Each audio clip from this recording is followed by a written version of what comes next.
نحمدہ ونصلی علی رسول الکریم بسم اللہ الرحمن الرحیم۔ خلفائے راشدین کے اقوال آج کا موضوع ہے ہمارا۔ اس میں ہم جانیں گے کہ حضرت بکر صدیق رضی اللہ عنہ، حضرت عمر رضی اللہ عنہ، حضرت عثمان رضی اللہ عنہ، حضرت علی رضی اللہ عنہ، یہ کون سے اقوال ہیں۔ اس جاننے کے لیے اس ویڈیو کو آخر تک دیکھیے، اس کو لائک اور سبسکرائب کیجیے۔ حضرت ابو بکر صدیق رضی اللہ عنہ کے اقوال: پورا کرتا ہے نماز کو سجدہ سہو، پورا کرتا ہے روزہ کو صدقہ فطر، پورا کرتا ہے حج کو فدیہ، اور پورا کرتا ہے ایمان کو جہاد۔ ہر چیز کے ثواب کا ایک اندازہ ہے، اور ثواب صبر کا اندازہ نہیں کہ وہ بے انداز ہے۔ جس کا سرمایہ دنیا ہے، اس کا دین کا نقصان زبانیں بیان کرنے سے قاصر ہیں۔ گفتگو میں اختصار سے کام لو، کلام اتنا ہی مفید ہے جتنا آسانی سے سنا جا سکے۔ طول کلامی گفتگو کا کچھ حصہ ذہنوں سے ضائع کر دیتی ہے۔ نوک کی زبان کو بار بار پکڑتے اور فرماتے، اس نے مجھے بہت جگہ پسایا ہے۔ بندے کے اندر جب کسی زینت دنیا سے عجب آتا ہے تو اللہ تعالیٰ اسے دشمن رکھتا ہے، یہاں تک کہ وہ اس زینت سے جدا ہو جائے۔ کاش میں درخت ہوتا، اس کو کاٹ کر کھا لیتے، یا اس سے تاکہ آپ رضی اللہ تعالیٰ عنہ پر خوف و حزن بغایت درجہ غالب تھا۔ جو اللہ تعالیٰ کے کاموں میں لگ جاتا ہے، اللہ تعالیٰ اس کے کاموں میں لگ جاتا ہے۔ شریف جب علم پڑھتا ہے تو متواضع ہو جاتا ہے، اور وضیع جب پڑھتا ہے تو متکبر ہو جاتا ہے۔ اس پر نصیحت اثر نہ کرے، وہ جانے کہ میرا دل ایمان سے خالی ہے۔ انسان ضعیف ہے، تعجب ہے کہ وہ کیوں کر خدائے قوی کی نافرمانی کرتا ہے۔ موت سے محبت کرو تو زندگی عطا کی جائے گی۔ حضرت عمر فاروق رضی اللہ عنہ کے اقوال: مقدمات کا جلد تصفیہ کرنا چاہیے تاکہ دعویٰ کرنے والا دیر کے سبب کہیں اپنے دعوے سے مجبوراً دستبردار نہ ہو جائے۔ اگر میں ایسی حالت میں مر جاؤں کہ اپنی محنت اور صحیح سے روزی کی تلاش کرتا رہوں تو مجھے اس سے زیادہ پسند ہے کہ خدا کی راہ میں نمازی ہو کر مروں۔ لوگوں کے ساتھ نیک خلق عادی عقل ہے، حسن سوال نصف علم ہے، حسن تدبیر نصف معاشیت ہے۔ جب حلال و حرام جمع ہو تو حرام غالب ہوتا ہے، چاہے وہ تھوڑا سا ہی ہو۔ دوزخ سے بچو اگرچہ آدھے خرما ہی کی بدولت ہو، اگر یہ بھی نہ ہو تو میٹھی بات ہی صحیح۔ حضرت ابوبکر صدیق رضی اللہ عنہ جس طرح ارحم امت تھے، اس طرح آپ رضی اللہ عنہ امر خدا تعالیٰ میں اشد تھے۔ رانڈوں اور یتیموں کے لیے آٹے کا تیلا اپنی پشت پر لاتے۔ اگر کوئی کہتا کہ لاؤ ہم اٹھائیں تو فرماتے کہ قیامت کے دن میرے گناہ کون اٹھائے گا۔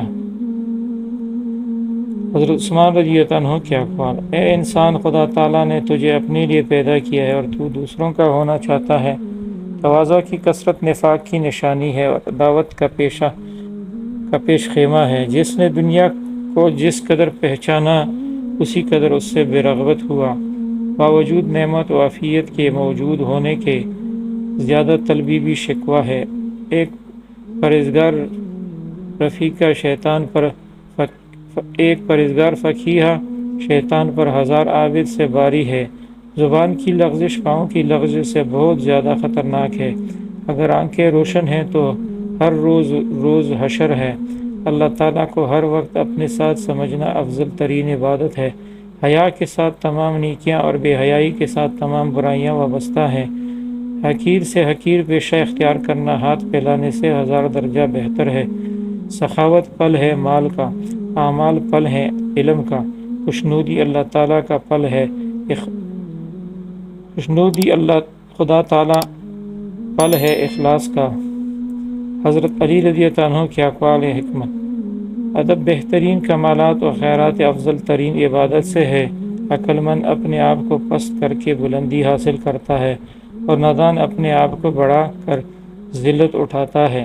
ہوشیاری اس کا نام ہے کہ انسان اپنے تجربے کو محفوظ رکھے اور اس کے مطابق کام کرے۔ تنگ دستی جسے لوگ معیوب سمجھے اس مالداری سے اچھی ہے جس سے انسان گناہوں اور خرابی میں مبتلا ہو کر ذلیل و رسوا ہو۔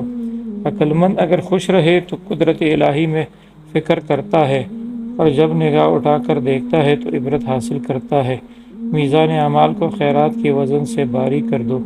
اپنے دلوں سے دوستی کا حال پوچھو، کیونکہ یہ ایسے گواہ ہیں جو کسی سے رشوت نہیں لیتے۔ تیرے مال سے تیرا حصہ تو صرف اتنا ہے کہ جتنا تو نے آخرت کے لیے بیچ دیا، اور جسے تو نے دنیا میں چھوڑ دیا وہ تیرے وارثوں کا ہے۔ حیا کی غایت یہ ہے کہ آدمی اپنے آپ سے حیا کرے۔ بخشش کا کمال یہ ہے کہ جو چیز کسی کو دینی ہو جلدی سے اسے دے دی جائے، انتظار میں نہ رکھا جائے۔ کہاوتیں اور مثالیں عقل مندوں اور عبرت حاصل کرنے والوں کے لیے بیان کی جاتی ہیں، نادانوں کو ان سے کوئی فائدہ نہیں ہوتا۔ جو شخص اپنے اقوال میں حیا ساتھ رکھتا ہے وہ اپنے افعال میں بھی اس سے دور نہیں۔ جو شخص اپنا بید محفوظ رکھنے سے عاجز ہوتا ہے وہ دوسروں کا راز محفوظ رکھنے سے نہایت عاجز ہوگا۔ جو شخص کل کو اپنی موت کا دن سمجھتا ہے، موت کے آنے سے اسے کوئی تکلیف نہیں ہوتی۔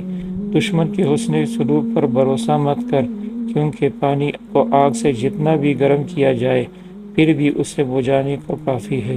سچا آدمی سچائی کی بدولت ایک مرتبہ کو پہنچ جاتا ہے جسے جھوٹا آدمی مکروہ ہیلا سے نہیں پا سکتا۔ اصل بصیرت کے لیے ہر ایک نگاہ میں عبرت اور ہر ایک تجربے میں نصیحت ہے۔